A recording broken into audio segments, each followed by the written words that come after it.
Bonsoir à tous, lundi 13 mai 2019. Merci de nous rejoindre sur Gabon Première. Voici les titres du journal. Disparition de 353 conteneurs de Kevazingo, un bois très précieux illégalement exploité par les opérateurs véreux. La présidence de la République exige des sanctions sévères pour les coupables de cette disparition. Et puis, à l'approche de 100 jours de sa prise de fonction à l'hôtel de ville, le maire de Libreville met peu à peu en exécution son plan d'action avec une descente sur les sites à réaménager. Enfin, sport, football, Manga Sport vainqueur de la Coupe de la Ligue face à Lozo Sport sur un score de 2-0. Dans ce journal, nous ferons le point avec Charles Ogoula. Bienvenue à tous. La diplomatie en ouverture de ce journal, des ambassadeurs des États membres permanents du Conseil de sécurité de l'ONU ont échangé avec le président de la République, Ali Bongo Ondimba. Les questions de développement étaient au cœur de cette rencontre. Compte rendu, bienvenue Minko Armand Moupende. Les 4 diplomates des États membres permanents du Conseil de sécurité de l'ONU sont venus redire leur soutien à la République gabonaise et à son président, engagé dans un vaste programme de développement durable pour une prospérité partagée. Nous, en tant que le corps diplomatique, nous sommes très rassurés de l'état de santé de son Excellence et nous avons profité de cette occasion pour lui transmettre les vœux de bon rétablissement de la part de nos chefs des États respectifs. Et en plus, c'était une opportunité pour nous de discuter un peu l'état de coopération bilatérale entre notre pays et le Gabon. Cet échange à forte tonalité diplomatique fait suite à l'entretien accordé le 9 mai dernier au corps diplomatique représenté par le doyen des ambassadeurs du Gabon et son adjoint. On reste à la présidence de la République pour évoquer l'affaire du Kevazingo qui défraie la chronique au Gabon. C'est donc près de 353 conteneurs de Kevazingo qui ont disparu. Et pour mieux cerner les contours de cette disparition, le président de la République, Ali Bongo Ondimba, s'est entretenu avec le ministre de la Justice. On retrouve Bienvenue Minko et Igor Onvunza. L'entretien avec le garde des Sceaux a duré près d'une heure. Une heure de temps pour évaluer la situation judiciaire, civile, pénale dans le pays et faire le point sur un dossier en particulier. Il s'agit d'une affaire qui défraie la chronique actuellement, autant bien sur le plan national que sur les réseaux. C'est l'affaire dite Kevazingo. Il était question pour nous de venir faire un point au chef de l'État, un point d'étape avec le procureur de la République, sur l'enquête qui est actuellement menée à ce sujet. Des instructions fermes nous ont été données dans le sens de continuer et de faire en sorte que toute la lumière soit faite sur cette affaire Kevazingo. Le président de la République, qui attache du prix à la lutte contre la corruption en République gabonaise, exige que toute la lumière soit faite sur cette affaire. Et pour être précis sur l'affaire du Kevazingo, le porte-parole de la présidence de la République livre ici la détermination du chef de l'État à sanctionner les coupables de cet acte. C'était à la faveur d'une déclaration que je vous propose un extrait. Le 30 avril dernier, la disparition de 353 conteneurs sur un total de 392 placés sous main de justice, avec à l'intérieur du Kevazingo une essence précieuse, a été constatée. Cette affaire est d'une extrême gravité. Elle exige, en retour, la plus grande sévérité. La présidence de la République a demandé aux institutions compétentes que la lumière, toute la lumière, soit faite à ce sujet. Elle souhaite que des peines exemplaires, une fois les responsables identifiés et confondus, soient prononcées. Il ne doit y avoir ni faiblesse, ni impunité, ni passe-droit, quel que soit le rang des personnes concernées, des individus impliqués. La justice, avec le temps qui la caractérise, doit faire son travail. Elle le fera en toute indépendance. En parallèle, son Excellence, Monsieur le Président de la République, prendra toutes les mesures qui s'imposent, sur le plan administratif comme politique. Si des responsables, quels qu'ils soient, où qu'ils soient, ont failli, ils seront durement sanctionnés. Notre bras ne tremblera pas. La corruption n'a pas sa place au Gabon. Je vous remercie. Toujours un rapport sur cette actualité, je reçois en plateau Stevie Oyanmezu, journaliste à la rédaction de Gabon Première. Stevie, bonsoir. Bonsoir Léa Bifane. Alors, 353 conteneurs placés sous scellés par la justice ont disparu comme des boîtes d'allumettes. Comment peut-on expliquer cette disparition? Léa Bifane, vous l'avez si bien dit, des conteneurs qui disparaissent comme des tiges d'allumettes depuis plus d'une semaine déjà. L'actualité fait la une dans notre pays. D'aucuns vont même jusqu'à la baptiser Kevazingo Gate. Une essence interdite d'abattage se retrouve pourtant au port d'Ovendo. Comment? On ne saurait le dire. Mais ce qui est sûr, c'est que la justice avait bien scellé près de 400 conteneurs en vue de diligenter une enquête et mettre à nu ce trafic appelé réseau Kevazingo. Le procureur de la République, Olivier Nzaou, lors de sa dernière sortie, mercredi dernier, a dit ne ménager aucun effort pour mettre les coupables hors d'état de nuire. Léa Bifane, la sortie du porte-parole de la présidence ce jour vient confirmer l'engagement ou du moins la détermination du président de la République, Ali Bongo Ondimba, de rompre avec toute forme de corruption, d'impunité au sein des administrations publiques, privées, surtout celles concernées par cette actualité. Alors, les sanctions sont donc attendues? Nous ne saurons le dire pour l'instant, mais Aïk Ngouni, dans sa déclaration, je cite, a dit: il ne doit y avoir ni faiblesse, ni impunité, ni passe-droit, quel que soit le rang des personnes concernées, des individus impliqués, notre main ne tremblera pas. Fin de citation. Le Kevazingo Gate, une affaire d'une extrême gravité, Léa Bifane. Y a-t-il des mains noires derrière? Serait-ce une volonté manifeste de réduire à néant les efforts consentis par le chef de l'État Ali Bongo Ondimba dans son combat de préserver la biodiversité? Stevie, est-ce que là, ce n'est pas la politique du chef d'État en matière de biodiversité qui prend donc un coup à la suite de cette disparition du Kevazingo? Léa Bifane et chers téléspectateurs, il vous souviendra qu'Ali Bongo Ondimba en 2007 a reçu le prix Theodore Roosevelt Award for Conservation Leadership pour son action en faveur de l'environnement, plan sensible dans son programme Gabon Vert. En 2010, il interdira l'exportation des grumes hors de nos frontières, une décision qui porte aujourd'hui ses fruits ou semble porter ses fruits à travers la création de plusieurs emplois à la zone spéciale à régime privilégié d'Ongkok. Là-bas, on assiste à la première, à la deuxième et à la troisième transformation du bois, donc des actions qui positionnent alors notre pays leader dans ce domaine, non seulement dans la sous-région, mais également à l'international. Merci Stevie Oyanmezu pour toutes ces précisions. Je rappelle que vous êtes journaliste à la rédaction de Gabon Première. Merci Léa Bifane. Et pour boucler ce dossier, ce communiqué suite aux déclarations du procureur de la République près le tribunal de première instance de Libreville lors d'un point de presse animé le 7 mai dernier, le ministre des Forêts et de l'Environnement chargé du plan climat a pris avec stupeur la disparition de 353 conteneurs de bois sous main de justice au port de Vendo, conscient que les faits à l'origine de ces révélations largement relayées par la presse nationale et internationale portent gravement atteinte aux efforts menés par les plus hautes autorités de l'État en faveur de l'amélioration de la gouvernance de nos ressources forestières d'une part, aux intérêts économiques de notre pays d'autre part. Le ministère des Forêts et de l'Environnement chargé du plan climat condamne avec la dernière énergie ces comportements déviants qui ternissent l'image du Gabon au plan international.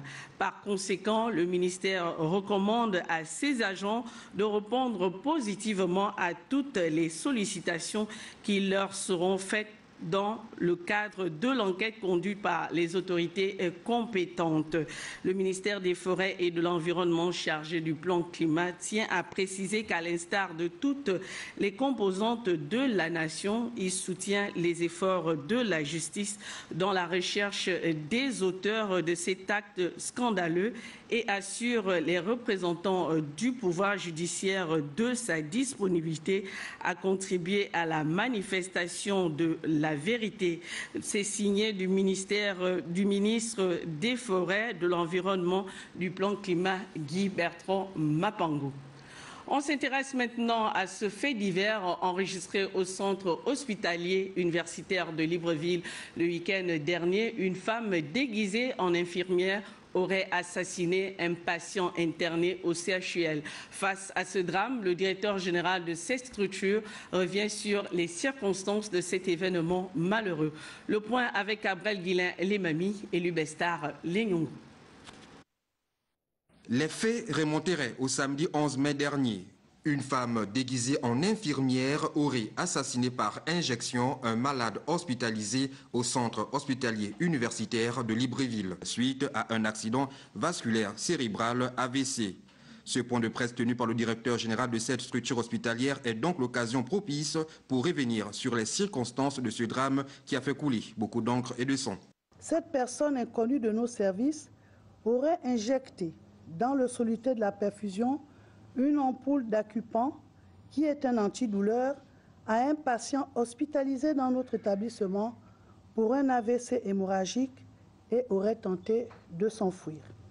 Dès la découverte de l'incident, le personnel en service et la sécurité ont saisi la dame. La direction générale a par ailleurs saisi le procureur de la République et la police judiciaire.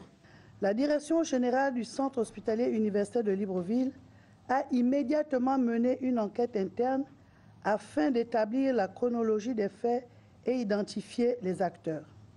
Puis, elle a contacté le procureur de la République qui s'est rendu immédiatement au service concerné et s'est saisi du dossier. Au regard de cet incident, la direction générale annonce des mesures pour la sécurité des patients. La direction générale du CHUL, tout en rassurant les patients hospitalisés à ce jour, est en train de renforcer son plan de sécurité pour que ce genre d'incident ne se répète plus.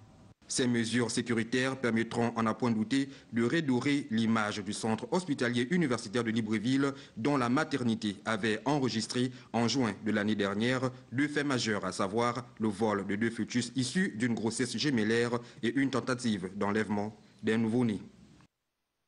Et sur le terrain de l'action, le maire de Libreville occupe l'espace. Léandre Zué a fait le tour des sites soumis à un réaménagement, le but étant de faire asseoir son projet d'une ville propre. Plus de précisions avec Andy Tungi et Richard Moubiwa.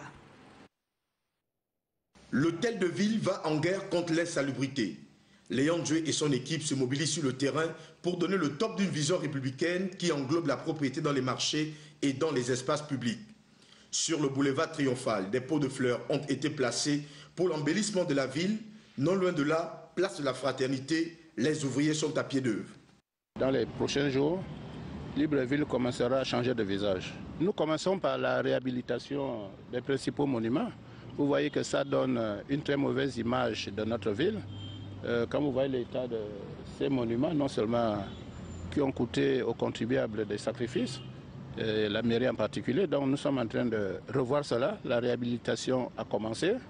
D'autres monuments bénéficient eux aussi d'une restauration, comme le veut le maire de Libreville. Mon adjoint et moi, nous avons jugé utile de prendre nos responsabilités, c'est-à-dire qu'à partir de maintenant, la mairie de Libreville va s'occuper du nettoyage de la résidence du président Bongo Khan de Gaulle. On va encore libérer les trottoirs et cette fois-ci, c'est ça de manière pérenne, c'est-à-dire que nous allons suivre tous les jours les récalcitrants afin que le visage de Libreville change totalement, que les gens apprécient, qu'ils vivent paisiblement. Avis aux pratiquants de l'anarchie, l'équipe de l'hôtel de ville s'attaquera aux garages à ciel ouvert répandus un peu partout sur la capitale. Un autre responsable sur le champ de l'action, le ministre des Transports et de la Logistique.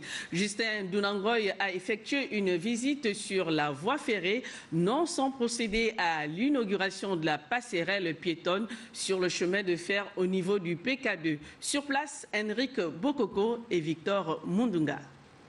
Pour les responsables et le personnel de la CETRAG, heureux de recevoir leur ministre de tutelle, Justin Dunangoy, accompagné du ministre délégué à l'Habitat. Tour du propriétaire, suivi de cette projection vidéo mettant en scène l'ambitieux projet de modernisation de la gare d'Ovendo. En tenue des cheminots cette fois-ci, le patron des transports et de la logistique, le directeur général de la CETRAG et l'ensemble des autorités concernées ont effectué un détour pour l'inauguration de cette passerelle piétonne. Les populations ovendoises par ma voix sont très heureuses de voir l'aboutissement de ce projet.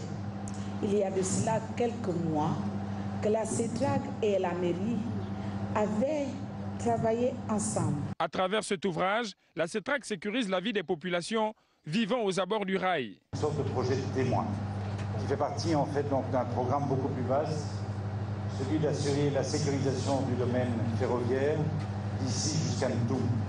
C'est un vaste projet de plusieurs milliards de francs CFA qui sera donc déployé jusqu'au globalement fin 2021, début 2022. Puis la coupure du ruban symbolique suivie d'une traversée inaugurale sur cet ouvrage. Cet ouvrage, non seulement vient dans la concrétisation de la délimitation du domaine ferroviaire. Aujourd'hui, la délimitation va nous permettre de sauvegarder, de sauver des vies. La délimitation va nous permettre d'avoir une architecture autour du chemin de fer. Mais aussi, cette délimitation nous permet de générer des emplois. Le volet sécurité aux abords et sur la voie ferrée reste une préoccupation pour la CETRAG. Cette passerelle piétonne, flambant neuve, arrive comme une solution face à l'incivisme des populations. Ici, à Ovendo, précisément au PK2, partant de la gare, pour Gabon Première, Henrik Bokoko et Victor Mundunga.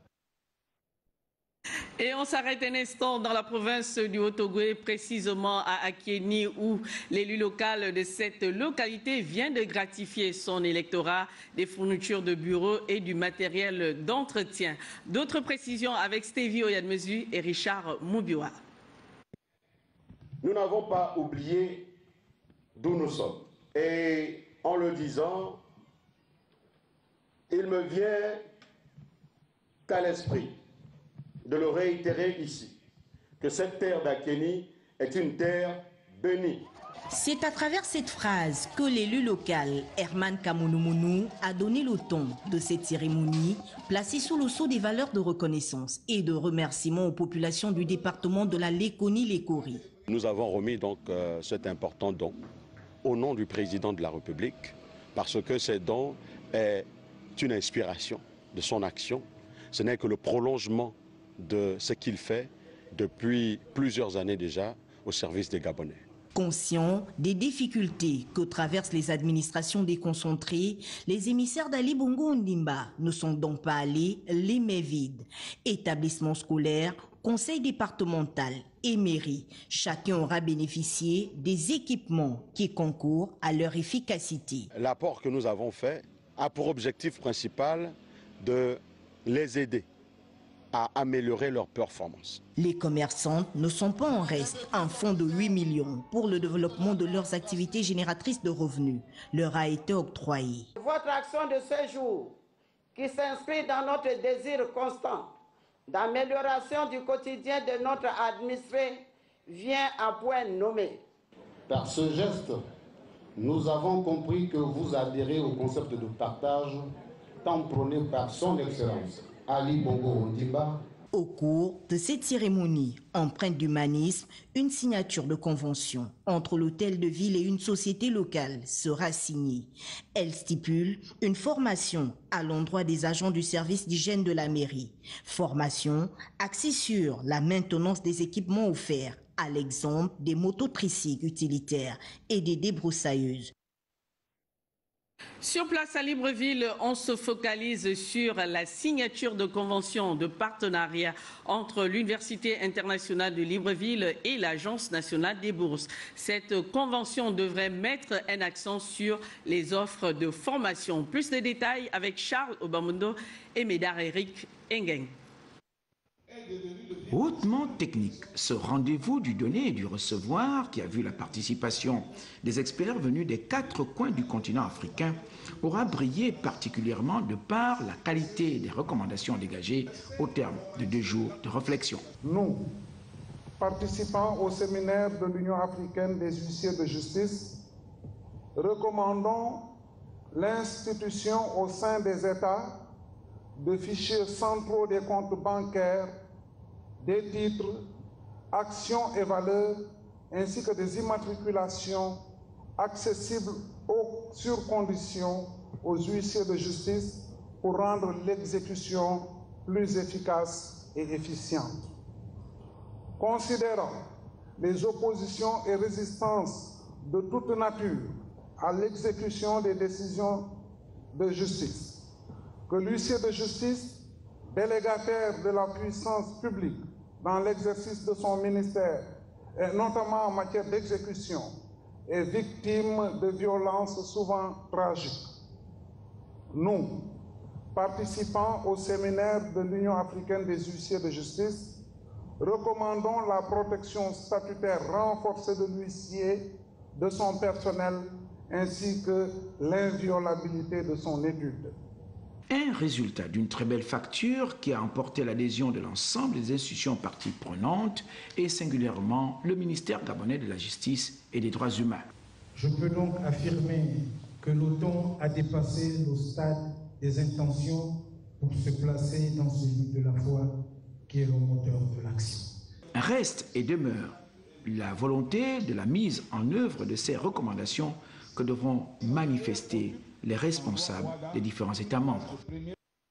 Loin du Gabon, on marque l'arrêt au Maroc dans la ville de Tanger. Le ministre délégué auprès du ministre d'État en charge de l'éducation nationale vient de représenter notre pays aux assises du 2e Forum africain du sport africain. Plus de détails avec Yannick Menga. Il s'est agi pour la délégation gabonaise conduite par le ministre délégué auprès du ministre d'État, ministre de l'Éducation nationale, chargé de la formation civique, d'échanger à Tanger au Maroc, aux côtés des autres délégations venues de plusieurs horizons du continent. Non seulement sur le partage des expériences, mais aussi d'élaborer autour du thème le sport scolaire, levier du développement de la jeunesse africaine. Une stratégie de développement des compétences de la jeunesse africaine à travers la pratique du sport. En prenant part à cet important forum, notre pays, le Gabon, voudrait s'inspirer des modèles aboutis de ces pays frères africains afin de mieux affiner la stratégie nationale de promotion et de développement du sport scolaire. Il conviendra peut-être de rappeler que le 8 février 2019, à Libreville, le gouvernement gabonais a signé un partenariat avec Gabon Oil Company. Il s'agit de la Société nationale des hydrocarbures d'assurer le financement du championnat national de foot de première et deuxième division, mais également des Jeux de l'Office gabonais des sports scolaires et universitaires que nous appelons OXU. L'ensemble des participants à ces travaux s'est accordé sur l'urgence de redynamiser et d'investir sur la promotion du sport scolaire. Et après avoir remis quelques présents au ministre marocain en charge de l'éducation et le président de la Fédération internationale du sport scolaire, Gisèle Akogé, s'est rendu à la Cité des Sports et a pu apprécier la rencontre sportive au menu. Toujours à l'étranger, mais cette fois à Yaoundé au Cameroun, le ministre des Affaires étrangères vient de séjourner dans ce pays pour une visite de travail. Abdoul Razak Guy Kabongo a saisi cette opportunité pour renforcer les liens d'amitié et de coopération entre les deux États. On fait le point avec Georges Kombila. Une officielle à l'honneur du ministre des Affaires étrangères, Abdoul Razak Guy Kabongo, a permis de passer en revue des nombreux points de convergence à l'origine des liens d'amitié, de coopération solide qui unissent le Gabon au Cameroun. Lorsqu'il s'agit des questions spécifiques concernant l'intégration sous-régionale, nos deux chefs d'État se consultent beaucoup.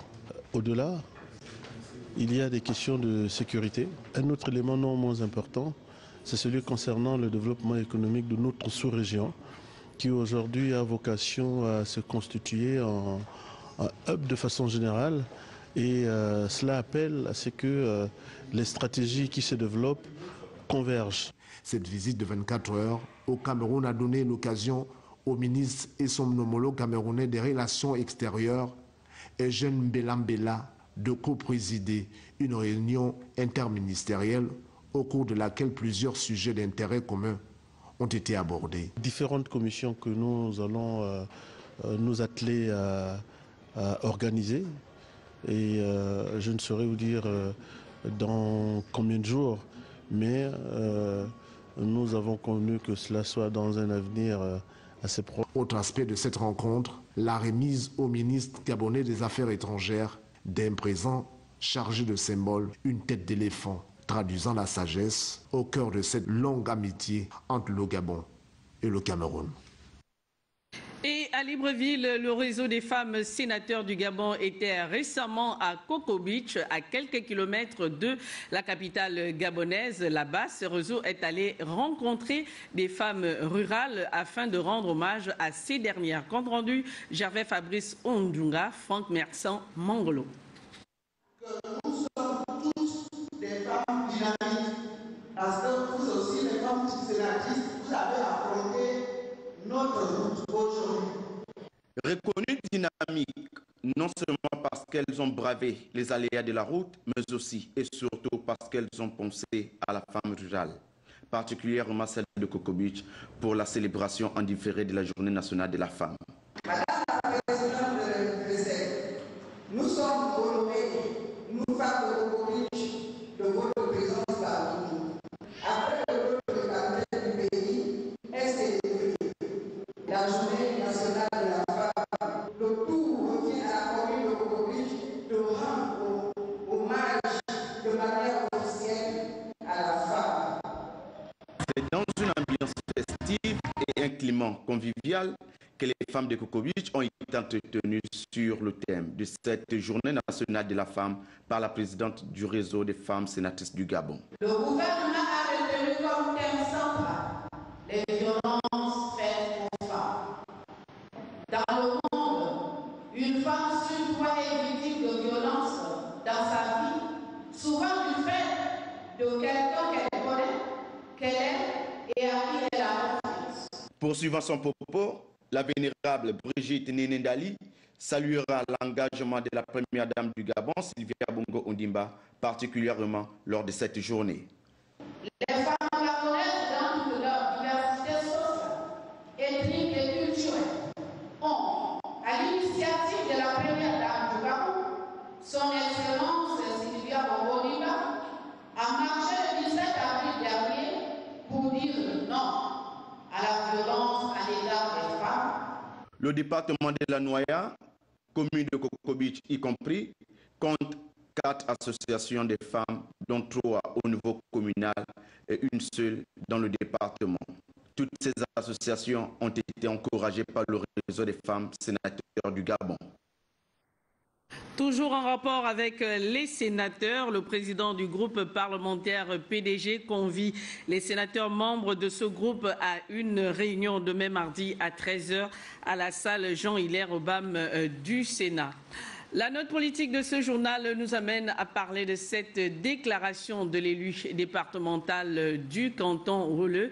Il réaffirme son soutien au président de la République et son directeur de cabinet. Il est au micro d'Arnaud Mbabekoum et Pierre Claver est là. Le conseiller départemental du Rolleux au compte du Parti démocratique gabonais, Saint-Fort et Komekumo, par ailleurs président du MADOR, mouvement Ali doit rester au cours de sa déclaration devant l'assistance nombreuse, réaffirmer son soutien au président de la République.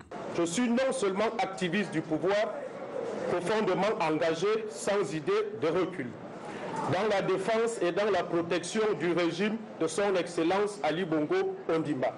Ce soutien, il apporte également au directeur du cabinet présidentiel, Brice Lacruche Alianga. Franchement, indépendamment de tout, je tiens à encourager M. Brice Lacruche Alianda. Je tiens à lui rappeler qu'on ne jette des pierres qu'à un arbre qui porte des fruits et qu'il n'a pas s'arrêter sur son élan car le pays a besoin de citoyens comme lui. À l'égard de sa formation politique, le Parti démocratique gabonais élargi à la majorité, l'élu départemental du canton Wele a dénoncé un double jeu auquel se livrent certains membres. J'en appelle avec insistance à la bonne foi et au sens du devoir des pédagogistes et de la famille de la majorité. Certains y brillent de plus en plus par leur pension, par leur propension à la duplicité. Le jour, ils sont avec le pouvoir et ceux qui le défendent bec et ongle, à l'exemple de M. Brice Lacruche Alianda. Le soir, ils rasent les murs pour se livrer au complot contre le pouvoir qu'ils prétendent défendre. En concluant ses propos, Saint-Fort et Komekumo a rappelé aux pédégistes qu'ils n'ont que deux adversaires. Tout d'abord, le sous-développement qu'il faut combattre. Ensuite, ce qui enfreint au programme de développement mis en place par le chef de l'État. Et cette information qui émane du Conseil économique, social et environnemental qui dit ceci, il est porté à la connaissance des conseillers membres que Monsieur le Premier ministre, chef du gouvernement, fera une importante communication le mardi 14 mai 2019 à partir de 9h au siège de l'institution. La présence de tous est vivement souhaitée, à l'exception des conseillers représentant les collectivités locales. Sport pour la fin de ce journal. La finale de la Coupe de la Ligue s'est déroulée le week-end au stade Monédan de Siban. Une finale remportée par Manga Sport sur un score de 2-0 face à Lozo Sport. Le condensé avec Charles Ogoula et Lumermaz Issembe.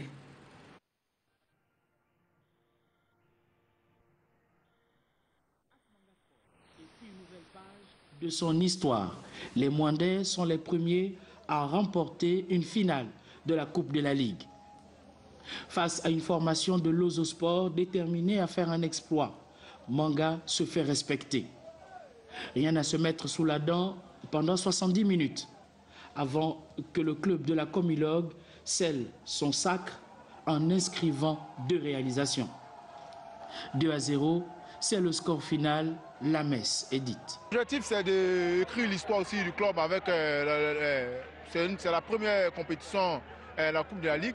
Il fallait Manga Sport pour remporter, pour écrire l'histoire aussi du club et puis aussi de la Coupe de la Ligue. Voilà, il fallait ça. Donc, c'est cette motivation qui nous a amené à aller jusqu'au bout. L'inoxydable Georges Ambourouet et les siens ont désormais pour objectif crucial se maintenir en première division après son match de barrage contre OIM Athletic Club. On a composé notre groupe avec la majorité des jeunes joueurs. Hier on a gagné, aujourd'hui on a perdu. Il faut remettre à César ce qui est à César. Quand Dieu te tape le tam-tam, on n'a pas pu saisir notre chance en première mi-temps. Manga Sport qui est une grande équipe, voilà. Lorsque les jeunes se sentent un peu délaissés, c'est un peu tout ce qui arrive. Mais au jour d'aujourd'hui, il faudrait que tout le monde soit autour de ces jeunes-là, si normalement il y a nécessité qu'ils reprennent l'année prochaine avec eux. Après son match nul lors de la première journée de la phase des playoffs, AS Manga Sport aura besoin d'une victoire ce mercredi face à l'association Omnisport Stade Mondji pour espérer se relancer. Car dans la cour des grands, les confrontations produisent des étincelles. Et dans nos programmes, vous suivrez un magazine de l'Assemblée nationale relative à la 2e session ordinaire de la 5e législature du Parlement africain qui s'est déroulée en Afrique du Sud. Et voilà qui vient mettre un terme à ce journal. Merci de l'avoir regardé. 23h, Marie-Chantal donc pour vous informer. Moi, je vous dis à demain, 20h.